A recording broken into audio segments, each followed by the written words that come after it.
Politicians in Washington are looking for ways to raise money to cut the federal deficit. And that could mean limiting some tax deductions, including the deduction for charitable contributions. Not everyone thinks that's a good idea, and some leaders from charitable groups told Congress how it could hurt poor and needy Americans.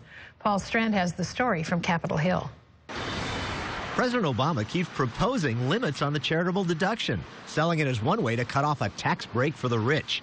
But these dozens of people come to testify on Capitol Hill say the only cutting off will be of charity to folks who desperately need it. Feeding hungry children, eradicating disease, building cancer centers, these aren't loopholes for the rich.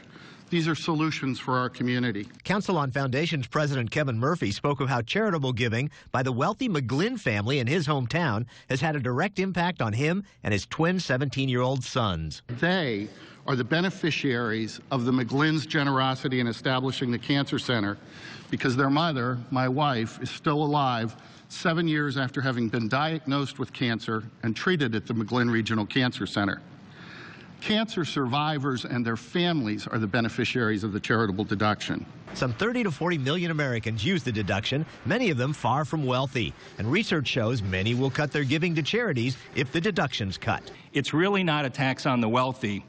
It's as much as a transfer to government of the money that would have gone to nonprofit organizations. In a nation that gives some $300 billion every year, cuts could have a devastating effect. Estimates are that the reduction in charitable giving could be anywhere from $5.5 to $6 billion a year just by capping the charitable deduction alone. Brian Gallagher estimates the cost to his United Way nationwide. $100 million.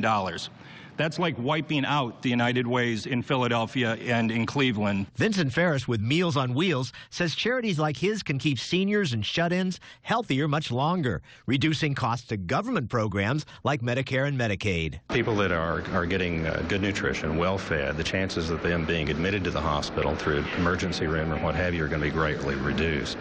We know that we can feed a person for a year on Meals on Wheels and what it costs a day in a hospital. But some in government figure the charitable deduction costs Washington $38 billion a year, and they're greedy to get some of it.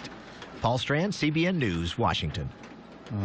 From my point of view, that's $38 billion well spent because it's taken into the private sector. Innovation takes over, and you release people to do acts of charity that otherwise not be available.